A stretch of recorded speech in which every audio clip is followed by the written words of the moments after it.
food. Oh, I just want to point out hazards. The only hazards you might want to be aware of here are there's some things on the floor where we plug in, electronics and things. So in case one of those is up, that might be a tripping hazard. So beware of that. And yeah, the video and audio equipment too. Please don't knock that over. Okay, so I'm going to hand it over to my counterpart here. She's going to introduce herself. Thank you, Pam. Hi, I'm Nalini Rupert. I'm the chair for the Asian AEP Employee Resource Group. I'm super excited to have you here. This is first of our partnership event between NiSource and AEP. We only hope that we are going to have many more of this in the coming years. I appreciate all the volunteer work that went in, both between AEP team and NiSource team here to make this event so wonderful. So looking forward to our panel discussion. Thank you and enjoy your lunch and the conversations today. Great. Well, we're going to bring our panelists in, so please keep eating and enjoy your food, and they'll be in just a minute.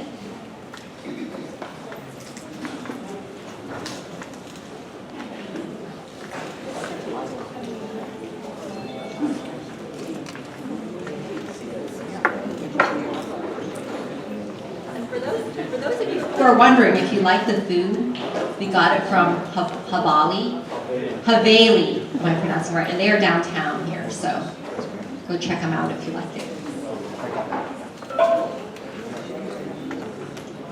So for those of you who just dialed in, we're going to be getting started in just another minute here. If you could put your phones on mute, we'd appreciate it. Thank you.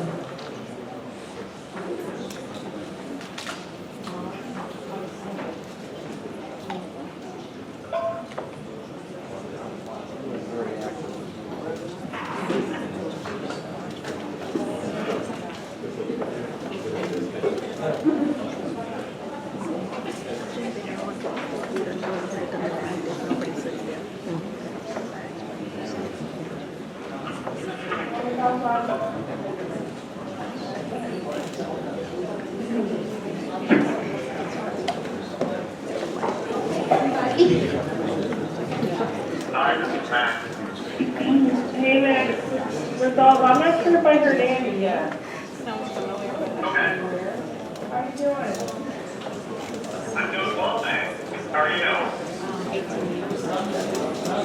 Yep. Okay, can you mute the caller, Cindy? I'll come back. Okay. All right, everybody.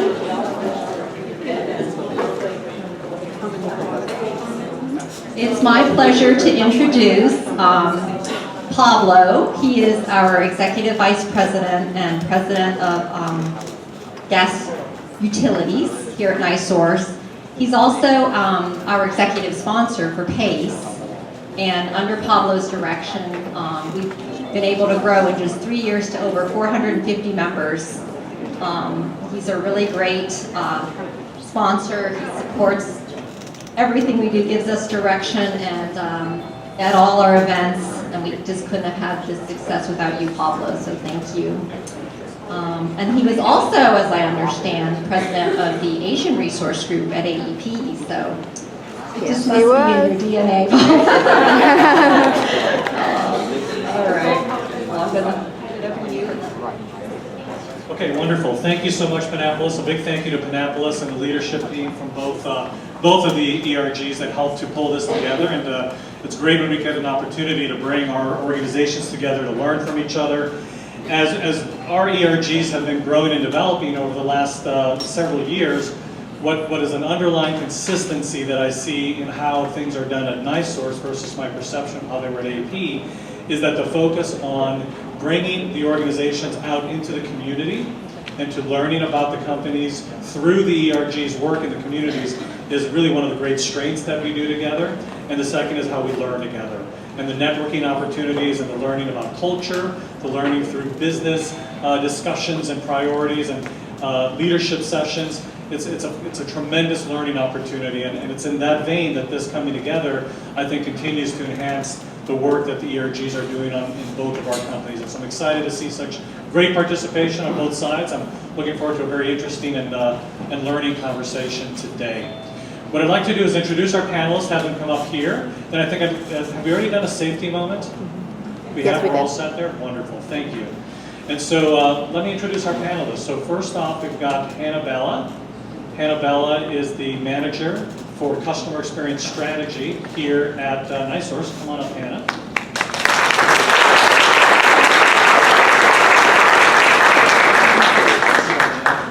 Second, I'd like to introduce Jay Hoffman. Jay Hoffman is the Director of Customer Experience Programs over at AEP. Welcome, Jay. Thanks for joining us.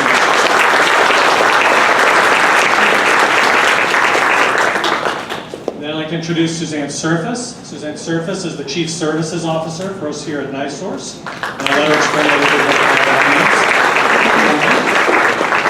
means. Good to see you. Thank you. Long time no see. And last but certainly not least, Tom Kirkpatrick, the Senior Vice President and Chief Customer Officer at AEP.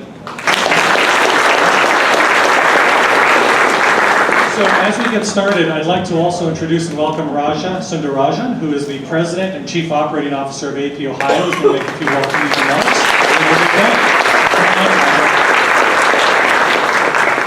Thank you, Pablo. First of all, I do want to thank NiSource for hosting us. I am primarily here for the good food. So, if you haven't noticed, I have no role in this panel. So I do want to kind of take some time to kind of talk about the close relationship with AEP and NiSource. I am the executive sponsor of the Asian American ERG, which Pablo had the role, and he was there. I'm currently the president of AEP Ohio, which Pablo had the role before. So I don't know where that's going.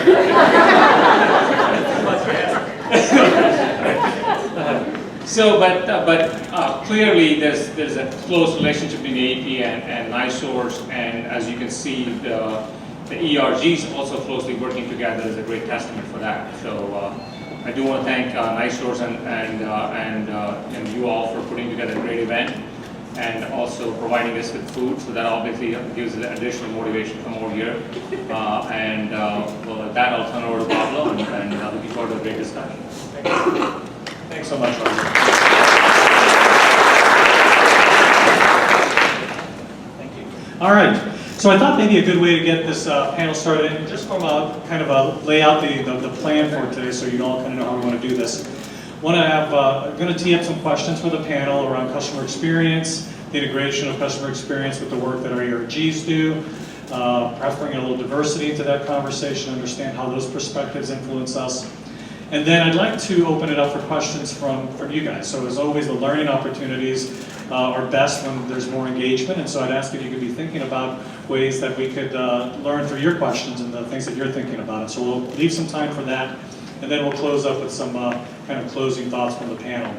What I'd like to do maybe is to get to know this panel just a little bit, and so a couple of maybe quick lightning round questions to get folks talking and to let us know how you think about things. So let's start out with a really important question, which is, what is your current guilty TV watching pleasure that you watch? Why don't we start with you, Tom?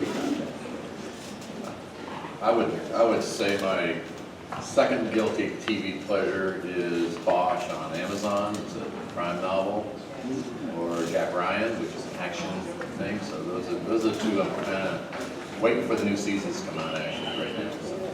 So, no. Second, what's the first one? I like Netflix. I don't know, everyone like Netflix? And, everyone, you ever see that show and there's something Creek? You got it? Yeah, that's mine. The spelling is very important. SCHITTS. Sorry. Thanks, Tom. How about you, Suzanne? Oh, well, following that. Yeah, I don't think it's currently on. I like Project Runway. But it just hasn't been the same without Heidi and Tim Gunn.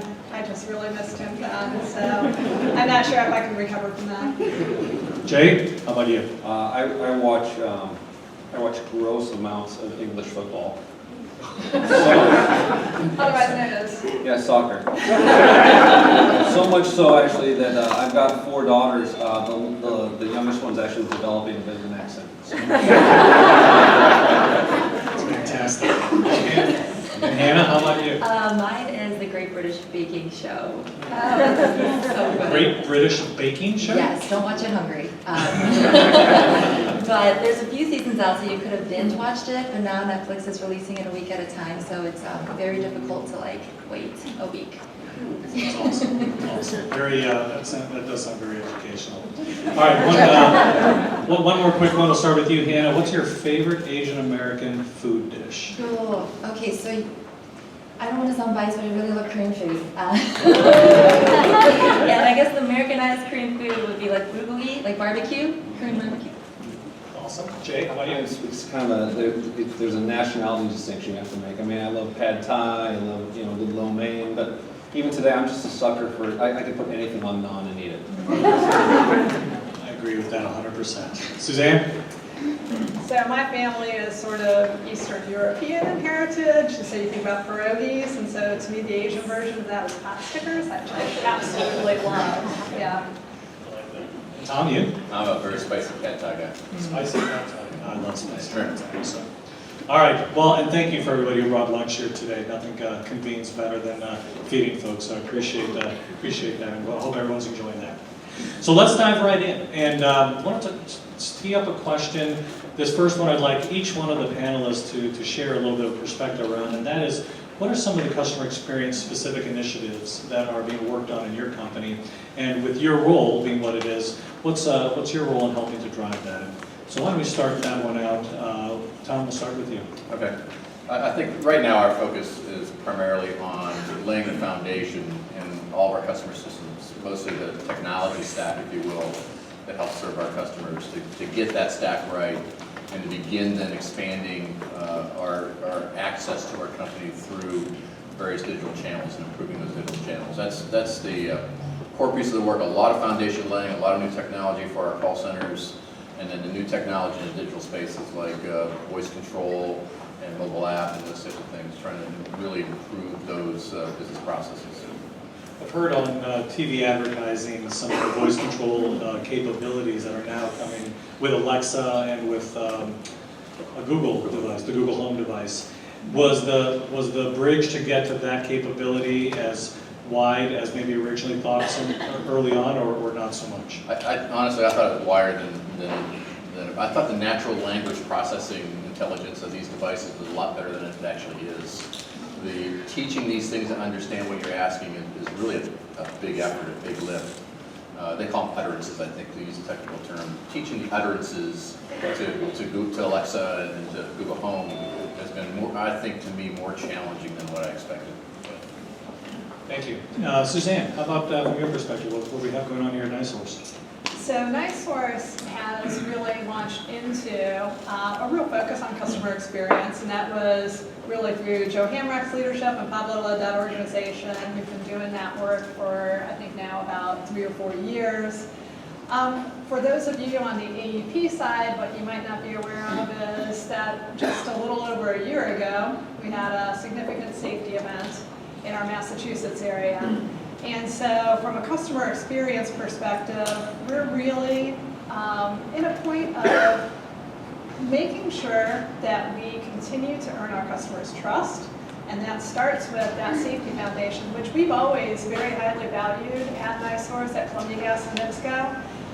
And that event has just further really emphasized and underlined the importance of earning that customer trust every single day. And so what we're doing right now is taking a look at our customer experience initiative, but really making sure that we've built in that foundational layer of safety and reliability first. And then really taking from that point then, what are those things that we can do that really build the most customer satisfaction and affordability, because those are the kinds of things that customers value the most. So those are the lenses that we're just rethinking our customer experience strategy through. Thanks, Suzanne. Appreciate that. Jay, how about from what you're working on at AEP? Actually, building off of that, Susan, you touched on a really important point there with the aspect of trust and caring for our communities, caring for our individual customers. That's critical, particularly in their safety space. Also, just getting to know them, right? What does it mean to be a customer of this company? And what does this company know about me to make sure that they're serving me in ways that I value? So we're primarily looking at initiatives that help us drive personalization. Some of the two marquee things that I hold up is putting in a customer relationship management platform that really enables a 360 view of the customer, more than just looking at our customers through, the service tiers, right? And more looking at them in segments and personas, right? And understanding, look, this is who you are, this is the channels that you like to engage with us in, and these are the type of offerings that make the most sense for you. Understanding those things and having a single platform that our resources, our teams can draw from to meet those needs. And one other thing I mentioned in building out that, we refer to it, I'm sure you guys too, is like the 360 view of the customer, is understanding when we're able to collect feedback from our customers and associate it with their accounts. How have we been, how successful or not successful have we been in serving customers over the long term? And how have we collected feedback artifacts to manifest that relationship? So the CRM, customer relationship management, and customer feedback management are two of the marquee items we've been working on. Thanks, Jay. Hanna? Yeah, I agree. A lot of continuity between what you're saying, Jay, and what we're working on. I think we know very clearly that we cannot deliver a good experience if the customer does not feel safe or if they trust us. So foundationally, making sure that we build that level of safety and trust within our customers, and then saying, okay, we also know you as a person, not just a customer, but Jay is Jay, Hannah is Hanna, and what is Hannah's preferences when it comes to how NiSource reaches out to her when it comes to an outage, maybe payments and bills. We're really understanding what customer preferences are, so when it comes to either transactional engagements or even critical engagements, we have their information and can communicate with them in the way that they need to be communicated to. And Hanna, opening up new channels with our customers has been a focus for us over the last few years, and really learning about preferences through that. How has that been a part of the strategy, and where do you feel we are at this stage? Yeah, part of the work that we did this year was just looking to grow our digital base of customers. So earlier this year, we launched our new websites across all of our states. All the websites are now fully responsive and they are ADA compliant. So not only can customers access the website through any device, but for our customers who may have special needs, they can also access the website as well. In addition to that, we're also standing up digital messaging capabilities, so the ability to efficiently and accurately send customers messages through email, text message, whatever their preference may be, when we need to communicate with them. And then the other piece I'll add that is there's like a foundational preference center that we're building too, so it's starting to build on that 360 view of the customer. Great, thank you. So let's shift gears a little bit. So from a recruiting perspective, you think about recruiting and talent management. How do you think about recruiting and how it's connected to the customer experience that we deliver to our customers? And maybe with this one, Suzanne, may I start with you on this one? Sure. So we see a tremendous amount of synergy between the employee experience and the customer experience, right? That is the customer experience and our ability to articulate what we're trying to accomplish with our customer and the relationship that we're trying to build with our customer.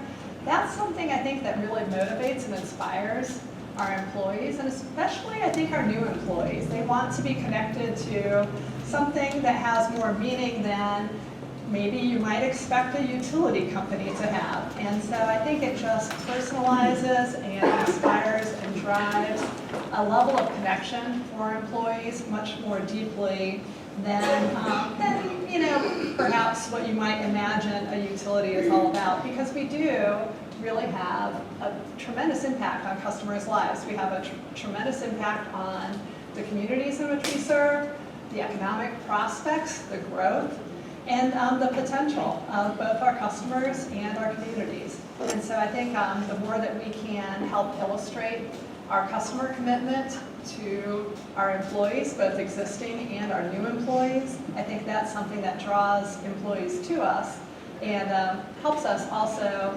build and retain great employees and people who want to work with us. Jay or Tom, perspective on this? Just real quick, I'd say, yeah, absolutely good in terms of the engagement between customers and the customer vision has been a huge boon for generating passion inside of our organization. And that resonates, right? When you're trying to bring talent into the organization, the culture inside about what it is you're working on and why it's important really resonates as you're trying to bring talent in. The flip side of that is it's also become increasingly challenged in terms of finding an adequate supply of the resources necessary to do the advanced things that, for the longest time, utility companies haven't really tried to do. How do you bring in the right talent to, for mobile app capabilities, for voice channel, for preference center management, for creating alerts, timely alerts, and I mean, there's just so much new talent that we need in an organization that hadn't been there before, and we're all competing for it, right? And even if you find it, you got to retain it, right? And it's a fierce marketplace. So I'd say there's a lot of energy, and there's a lot of opportunity, and there's a lot of talented people. There's just never enough. So recruiting's been interesting.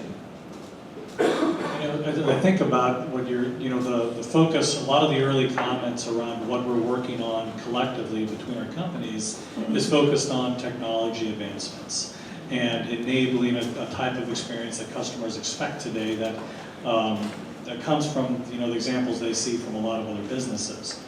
From a recruiting point of view, that becomes a pretty important side to that as well, because what people experience as a consumer, they will translate into what they think the company would be like as an employee potentially.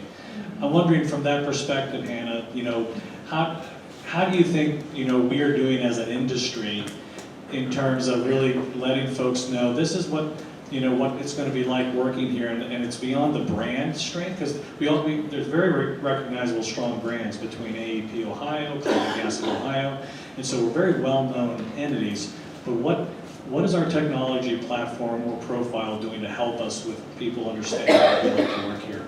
Yeah, I guess I can give a very first account of that. So I would say that for me, seeing what the online experience was very much drew the picture of what it would be like to work within the organization. And I was telling Suzanne this the other week, but I was getting ready for my interview, looked on the website and had a moment of like, oh my gosh, what am I doing?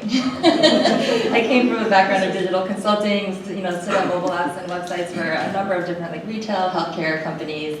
But what was exciting was the opportunity. And when I spoke with the folks in the industry, at least here at NiSource, there was a appetite for change. And there was momentum around it. And I think when it comes to the opportunity, you can't beat that right now. I mean, there's so much good work we can do. And I do think that, we are behind different industries when it comes to technology, but that also means that we have a lot of room to grow. Absolutely. Thank you, Hanna. So why don't we'll shift gears again real quick. Tom, why don't we start with you on this question? How do you think we can better leverage our ERGs to reach our diverse customers? So much like we're focusing now on trying to understand our customers better, until recently we had three kinds of customers. We had a residential customer, a commercial customer, and an industrial customer. And to think that our 4.5, nearly 5 million residential customers are just that, residential customers, is really short-sighted. We have to begin thinking about our customers and who they are and what they do, and understanding the various factions within that base, and breaking them down and understanding what each type of customer really wants from us, and trying to create this kind of mass market customization that's really difficult. So understanding your customers better, doing more research, actually building customer panels, and actually asking our customers what's most important to them. And there's also pressure I see coming through our investor community on wanting to know what's your breakdown of ethnicity and the different diversity groups that you have within your customer base. And we've never known that before. We don't keep that kind of information. It's not in our record system. And we had to say, we really don't know, but we're beginning to get more and more of that. And I think by reaching out and talking to our customers and not assuming we know what they want, but making sure we're diverse in how we do that, and trying to gather the different perspectives from different characteristics of things. So that's an interesting point that I had not thought about before, how investors might look at the business through this lens. Can you expand on that a little bit? What was behind that desire to understand the customer makeup a little better? I think it's growing. a dozen years ago or so, the investors only cared about, are you turning a regular profit, are you growing your business, are you investing in the business and putting assets in the ground and having regulatory success. I think that's really all they cared about. But now with the green movement and becoming cleaner, creating a company that has those characteristics versus just making money, I think this is an offshoot of that. It's not only are you changing your mix of generation, becoming a cleaner company, it's how are you taking care of the people in your company and the customers in your company. And moving away from ratepayer, it was always ratepayer. We had ratepayers out there. We passed rates and we moved the rates on the people who paid. And we didn't really consider them customers in that sense. Customers have wants and needs and desires that are different from each other. A ratepayer is just a class. It's the residential ratepayer, and it's just a class. So thinking about them a little bit more holistically and looking at them individually, but we're starting to feel that from some of the folks that are interested in our business from an investment sense. That's great. That's a great perspective. Can I add to that? Please, yes. First of all, I have a long history in the regulatory area, so you're kind of speaking my language there, and I've had to shake that a little bit in terms of my new role with customers. But the other aspect I think that's important to talk about is that sort of the community relationship. And I think this is an area where ERGs can really help us as well.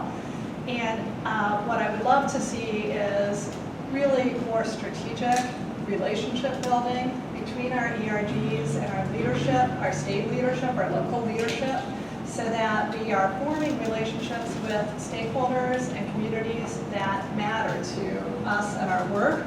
And just to share a quick example, we did some work recently on the south side of Columbus.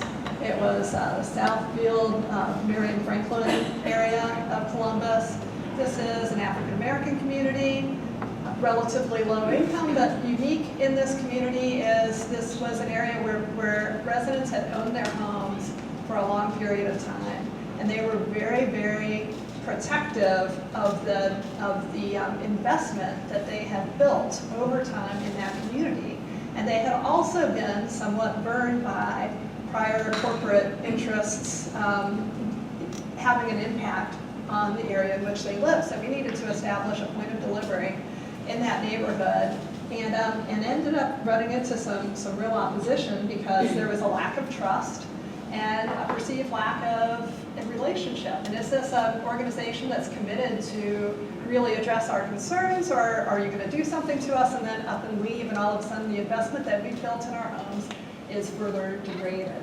And so we have a woman who's very close to, she has a very strong relationship with our communities, and so she got alerted to this situation by the city council member who was responsible to make the zoning decision that was going to enable us to do the work or not, and was able to demonstrate that not only do we have deep roots in this community, we have a number of employees who live in the community that we intend to see the project through in a way that's not negatively impactful to the community, and we're able to turn that situation around. But that's the power of the direct relationship.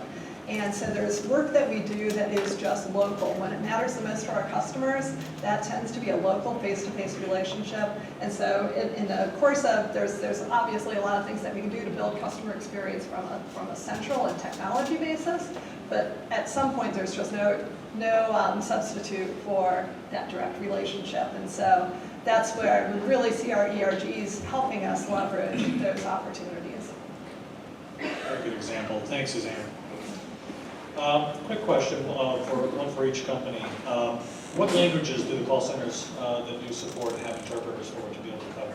Anne, for us? We work with a third-party partner, I believe, have translators who support about 45 different languages today. 45? 45, yes. And the top languages, I believe, are Spanish, Portuguese. We've got in the top 15 Russian, Somali, Japanese, a number of languages. But the company we work with, I think, fully supports about 240 different languages. So as different needs arise, we'll be able to scale to the different languages and support them. Yeah, we handle it the same way, essentially, but we do have a little bit of uniqueness. Our Corpus Christi call center right now is a company call center, company employees, and all Spanish language requirements go to the Corpus Christi call center. Everyone's bilingual there, so Spanish is easily handled. And then we have a third party that we connect for processing languages. It's pretty well available on the marketplace. It's a little cumbersome to make the connection, turn it, but it works fine. To hand off the, Yeah. hand off the call. Yeah, hand off the call and still stay connected, right, so I think through the process. Okay. Thank you. So, what's the best way that you all are finding to really understand what customers' needs or wants are? And maybe there's a sub question here, which is, are we really focused on trying to meet customers' wants or customers' needs? Is there a difference? Is it an important difference or not? And let's start with that. Maybe Suzanne, you want to start us off on that one? Sure. I think it goes back to the service that we provide, and if you think about, as I said previously, utility service is at its most basic. It is not a want, it's a need. Customers have a need for power, light, warmth, hot water. Those are the things that will enable them to get through their day-to-day living in an effective way. And so that is kind of at its core and foundation what we do. And so that's why the operational side of the work that we do is just has to be delivered in a reliable and consistent way that customers can really trust and rely on. So building that upon that, I think then we can start to address, okay, now that the needs are satisfied, kind of the hierarchy, Maslow's hierarchy, now what does the customer really want from us? And so what we're focused on, and the things that we think will most drive customer satisfaction are, first and foremost, the things that make their transactions with us very easy and seamless, and so that they are able to get onto their day-to-day lives. But I think we can further build upon that, because I think customers are going to be more and more starting to see their utility experience be about a little bit more than just heat and light. I think they're going to start to see, especially with the Internet of Things and the ability to control devices within our homes through digital technology, things like efficiency. And I want to ensure that my home is safe and that I have a comfortable environment for my family to come home to at the end of the day.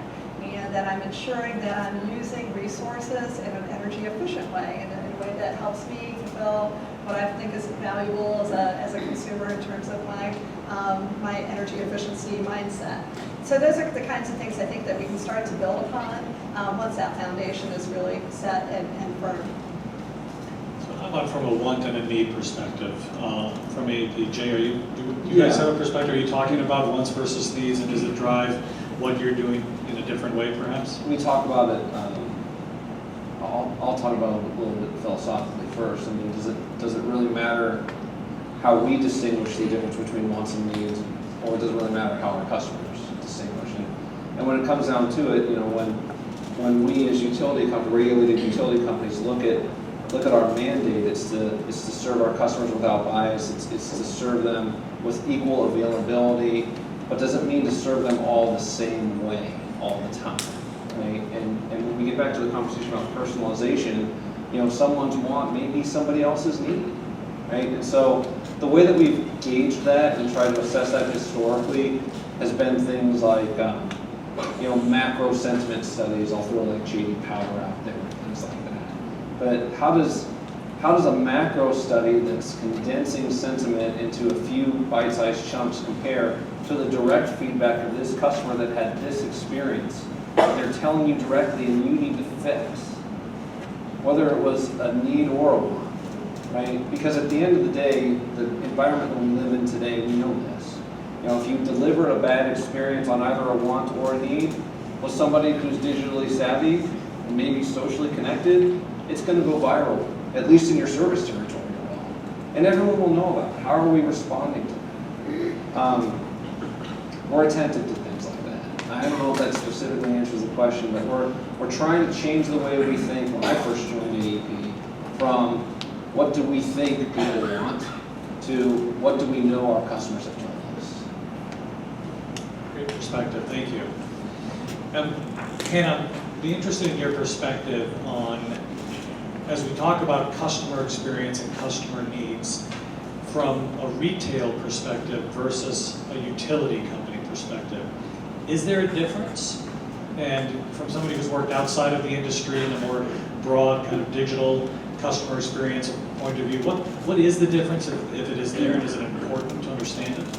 I think there is a difference when it comes to maybe the tactics, but fundamentally, customer expectations are, I think Jay said, it's their expectations and their wants and needs are going to be set beyond what industry they're interacting with. So if they expect a very easy, simple, quick experience, they're going to expect that likely across the board. And maybe they have a slightly less expectation just because utilities have a reputation for maybe not having that best. But I think that, as I look at the retail industry, what we've done there, we've actually applied some of those practices to utility and have seen some very interesting results. And one very tactical example I can share is when I was on the Ohio team, I see Sarah sitting in the room, but we do thermostat sales. And so let's say we're selling thermostats, we send an email out and say, hey, we have a sale going on, make the purchase, very retail-like. And we'll get a few clicks, but if we send out an email 2 days before that sale ends, and we say, hey, last chance, the sale is about to end, our purchase rates just jumped. I can't even tell you how much, but you see a very significant jump. So the behavior and the way you trigger the behavior, I think, is very similar. But maybe the one difference I would say is, like Suzanne said, it's a necessary commodity that we deliver, and the underlying piece that we have to do is make sure the customer feels that we deliver safe and reliable natural gas or power. And once we do that, I think the rest of it is pretty similar. And Tom, from your experience in your past, you've been inside utility companies, you've served utility companies as a service provider as well. Has that informed or changed the way you think about driving customer experience, and if there's learnings from that you brought into this new role for you? I think the key learning right now for me is our customers, they just want fast, easy, and convenient.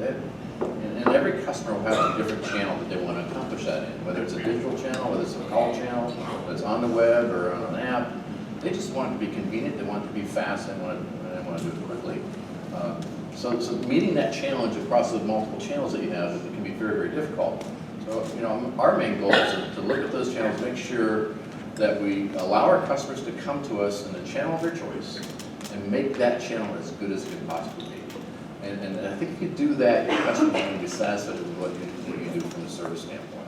Treating them like customers have both wants and needs, and making sure that they have access to the information they need to make whatever decision they need to make. And whether that be service start and stop, whether it be information about an outage, being able to get that information to them in the way they want to get it, as quickly as they need it, I think is the critical piece, and that's what we got to do.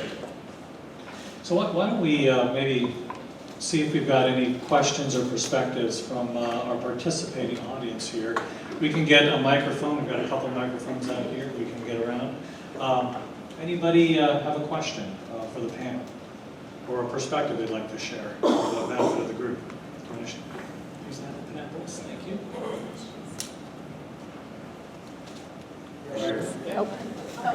Sorry. Hi.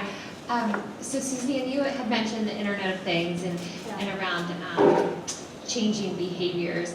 I'm kind of interested in the AEP perspective around the foundational technology investments that you're implementing to be able to change and adapt more quickly as the exponential growth of technology continues to evolve.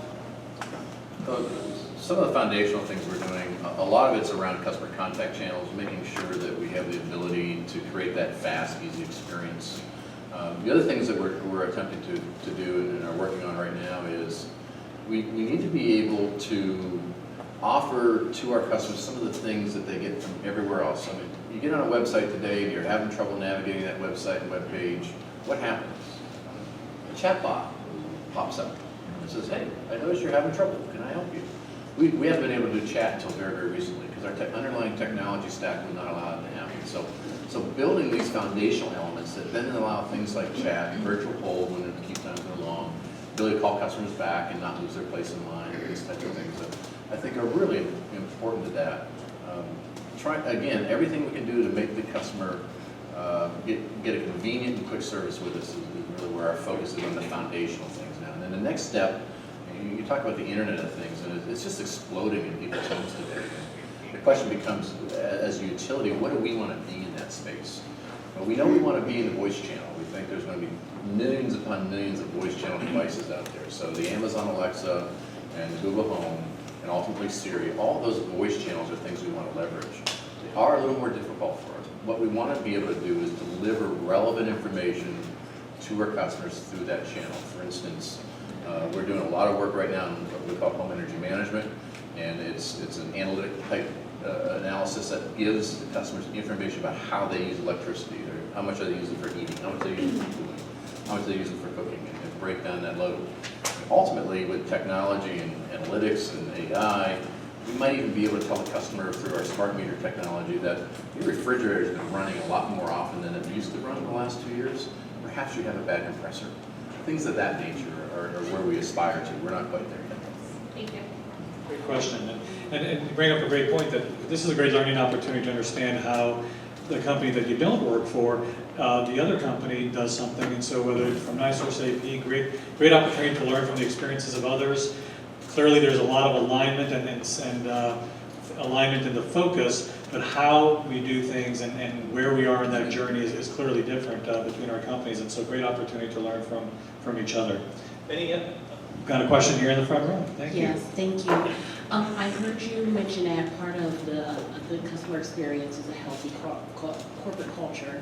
So my question is more for the NiSource people on the panel, is what, in addition to supporting your ERGs, how do you support or foster a healthy corporate culture? Great question. I can take a shot at that because and this was something that Pablo actually advanced in his tenure.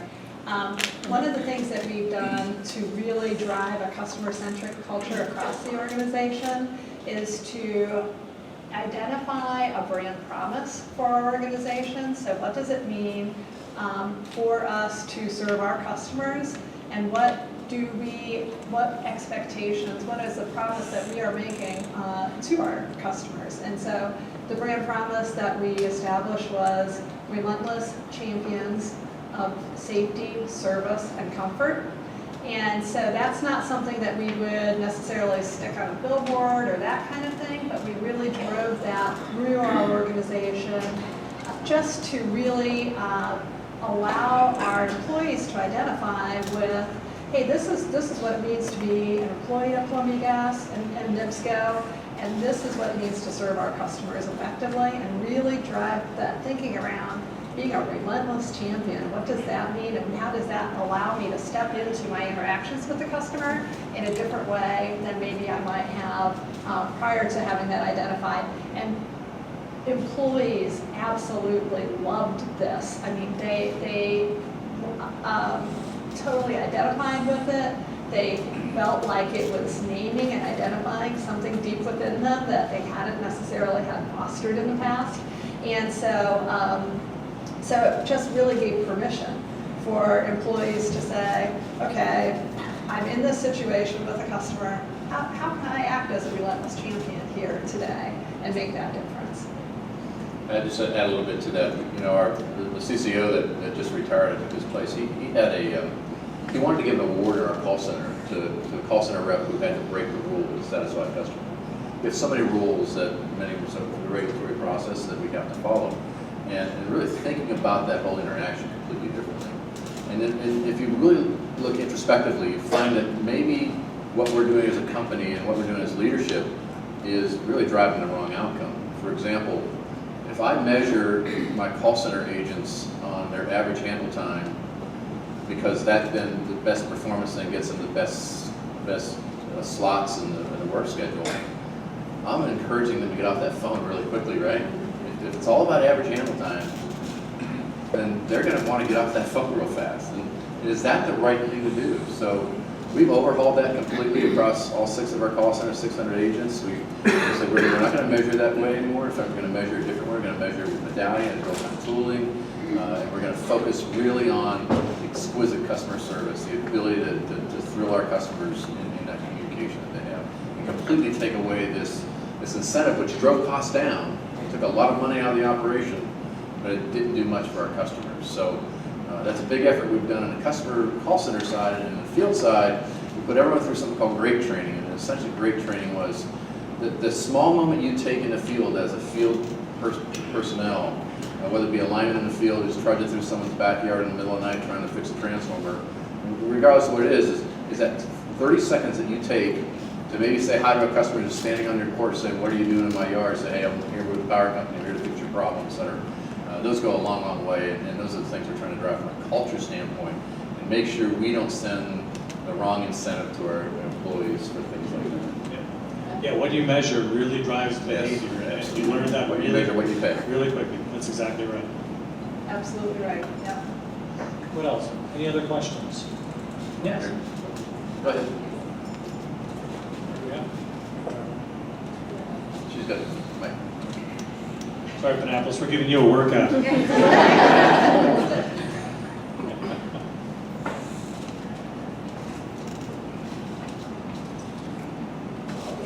When you guys are talking about customers, it sounds like you're talking about customers at all levels. But what about for the regional customers, different states, different regulatory environments? How are you dealing or drilling down on what they need? As a customer, I may be different in Pennsylvania than I am in Ohio. Are you treating me the same across the board? Am I understanding all the initiatives that you're doing? Are we looking at it at a deeper dive, or are we just saying customer at the top level only? Yeah, so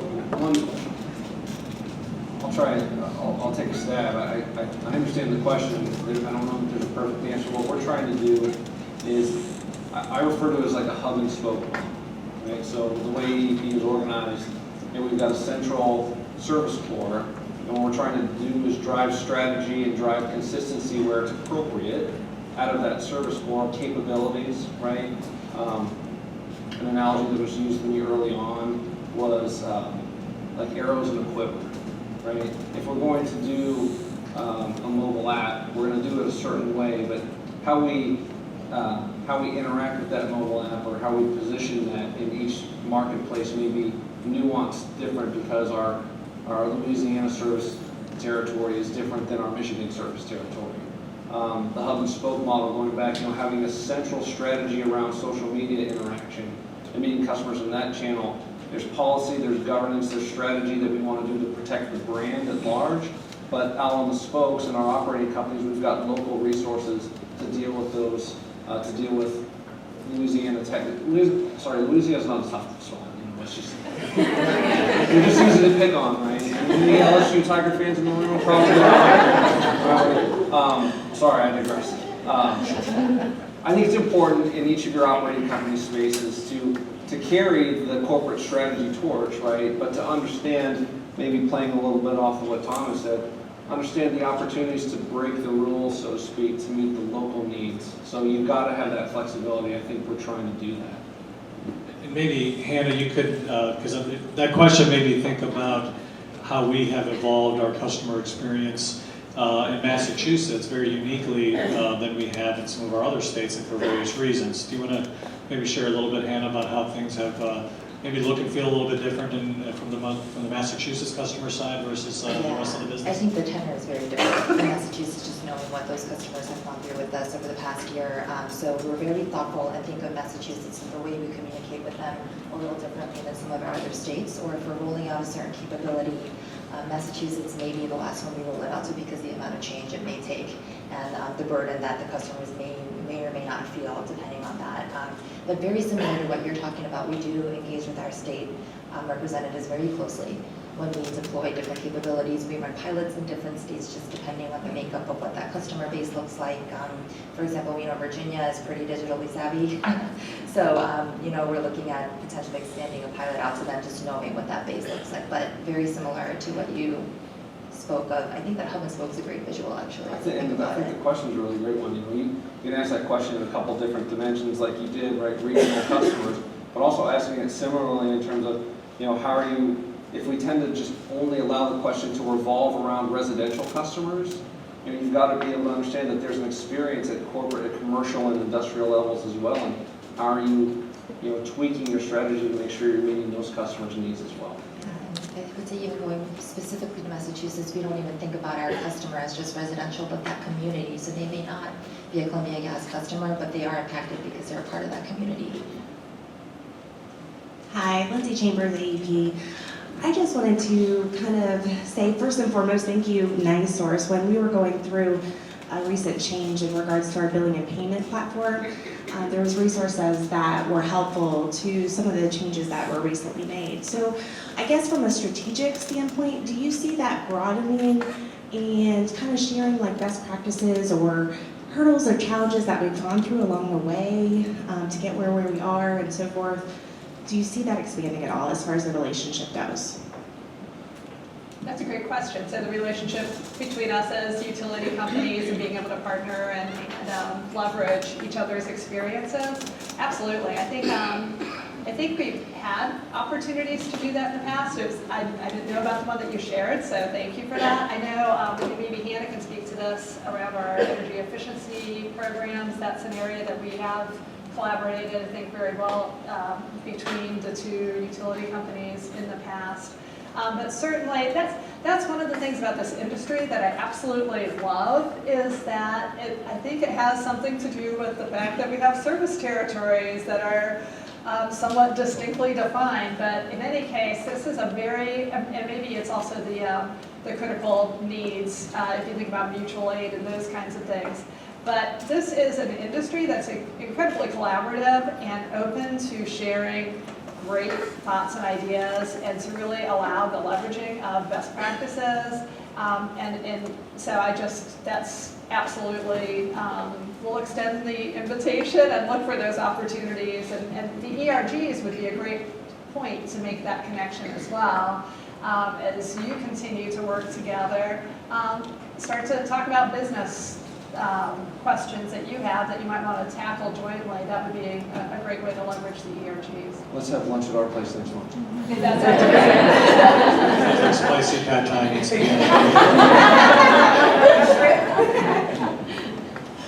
You want to add anything, Hanna? Yeah, I would. I think, that would be great. I mean, simply put, that would be great. But, there's a wealth of knowledge in this room and different perspectives within the industry. And, we even share customer base in certain areas. And what we learn could be helpful. But at the same time, I think, even based on this conversation, there are things AEP is doing that we're not, or we're planning on doing is what I've gone on to and would love to learn, what you've learned from it, how to make the process maybe more efficient for us as we take on some work that you've already done. Maybe time for one more audience question, and then we'll wrap up.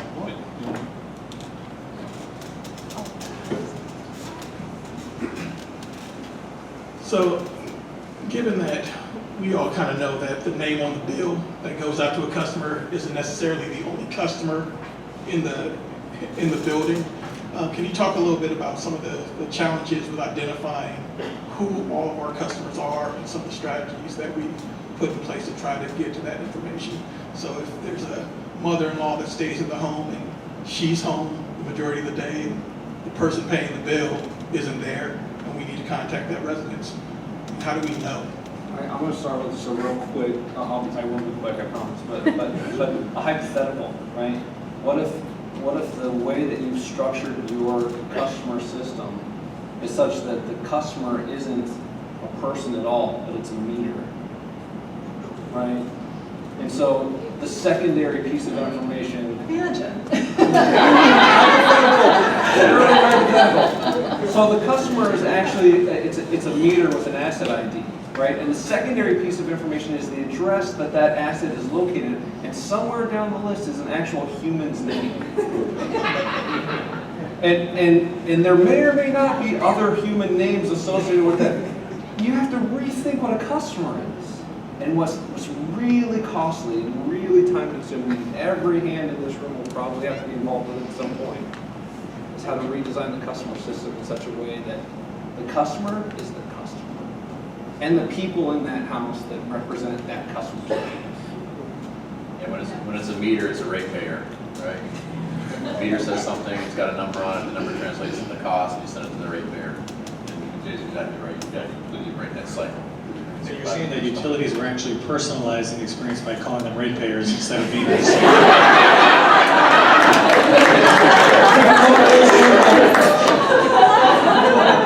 Yeah, come a long way. I'll just add, that hypothetical was painfully brought home when we had our Merrimack Valley situation, and the fact that we couldn't very readily and easily tell the community officials who all was impacted.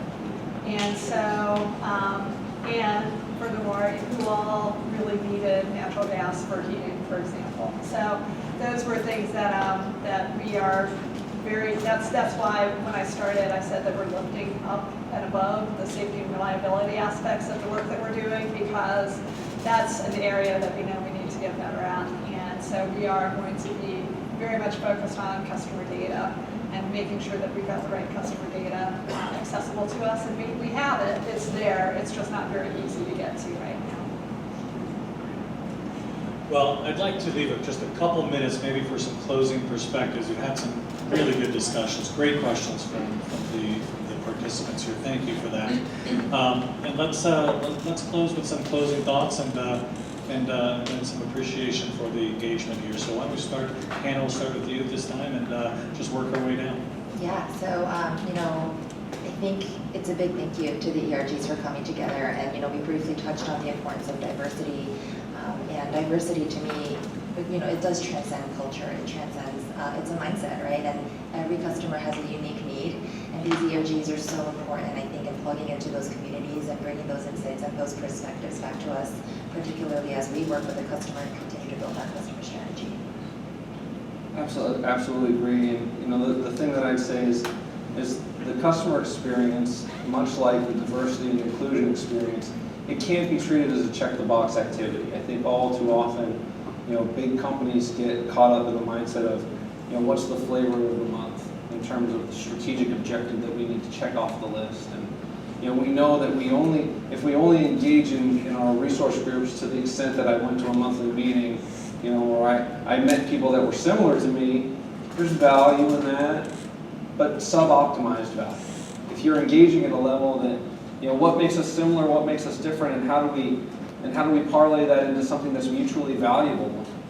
That's where true synergies happen, right? And looking for more than just ways to meet the customer in a space, so it makes it easier for them, or that we're easy to do business with, but we're creating synergies in our communities to advance them. I mean, that's not a check the box thing. That's a reason to show up to work.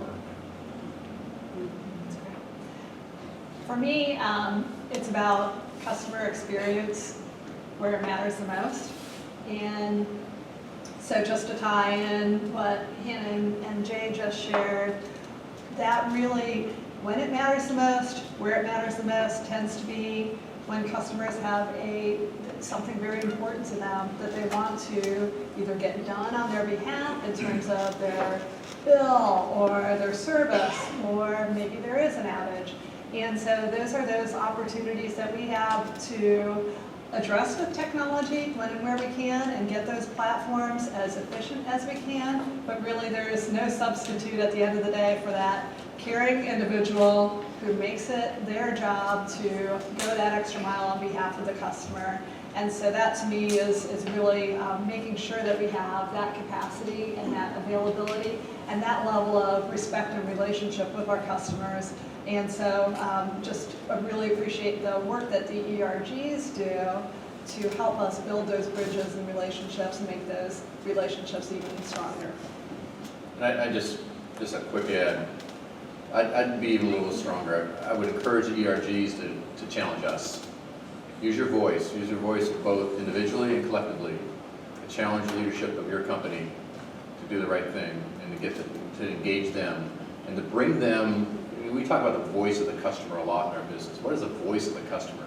Well, the voice of the ERG, I think, is really important. The voice of the communities that you are engaging and brings an awful lot to our table. So I encourage you to use that voice, be stronger with that voice, be somewhat relentless with that voice, and raise it up, and I think collectively then we can be better as a result of that.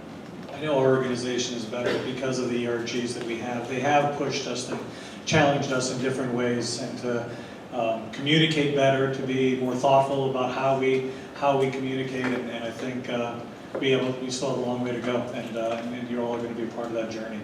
So let me pause here and thank you all, panelists, Tom, Suzanne, Jay, Hanna. Please, let's give them a real warm.